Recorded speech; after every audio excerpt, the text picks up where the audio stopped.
প্রিয় ছাত্রছাত্রীরা, সোমনাথ দা কোচিং সেন্টারে তোমাদের সবাইকে স্বাগত। উচ্চ মাধ্যমিক 2025 রেজাল্ট নিয়ে একটি গুরুত্বপূর্ণ আপডেট আজ আমি তোমার সাথে শেয়ার করতে চলেছি। কাজে তোমরা ভিডিও প্রথম থেকে শেষ অবধি দেখতে থাকো।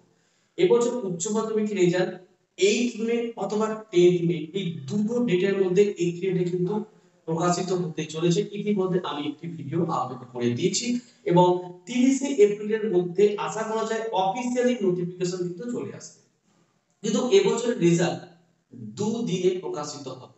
ব্যাপারটা কি দেখো, আরএ অর্থাৎ রিপোর্টেড এগেইনস্ট, অর্থাৎ এই সমস্ত ছাত্রছাত্রীদের রেজাল্ট কিন্তু প্রথম দিন অনলাইনেও দেখতে পাবে না, স্কুল থেকেও কিন্তু হাতের রেজাল্ট পাবে না। তা আরএ মানে কি দেখো, এবছরে মোবাইল সহ ধরা পড়েছে প্রায় 8 জন স্টুডেন্ট। তাহলে এবছরে প্রায় 400 থেকে 500 স্টুডেন্ট প্রায় আরে হয়েছে। তাহলে এই 400 থেকে 500 স্টুডেন্ট প্রথম যেদিন রেজাল্ট প্রকাশিত হবে তোমরা অনলাইনেও রেজাল্ট দেখতে পাবে না, এমনকি স্কুল থেকে রেজাল্ট কিন্তু হাতে পাবে না।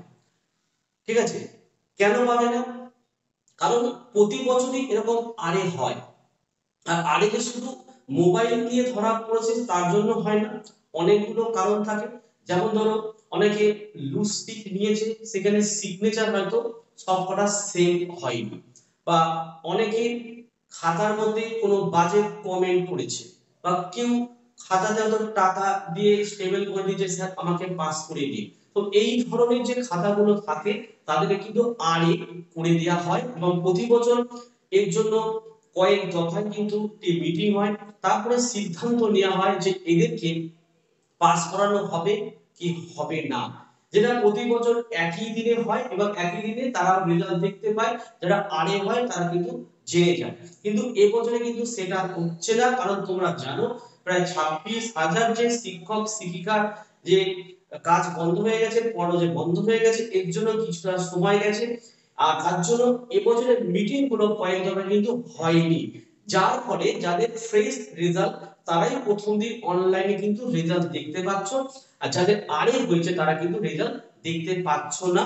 তার জন্য অবশ্যই কয়েক দফা মিটিং হবে, তোমাদেরকে পাস করাবে কি করাবে না, তারপর তোমাদের আবার একটি অফিসিয়ালি নোটিশে জানানো হবে এই দিন তোমরা রেজাল্ট পাচ্ছ, তবেই তোমরা কিন্তু রেজাল্টটা পেতে পারো। এবং তোমাদের রেজাল্ট যারা আরে হচ্ছে প্রায় 10-15 দিনও কিন্তু সময় লাগতে পারে।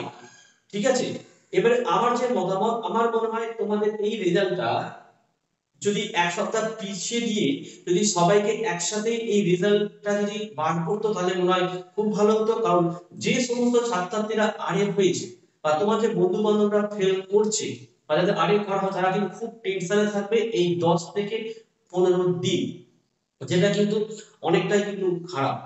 তোমাদের কেমন লাগছে অবশ্যই তোমরা কমেন্ট করে জানিও। এরপরে অফিসিয়ালি নোটিফিকেশন আসলেই কিন্তু আমি ভিডিও আপলোড করে দেব।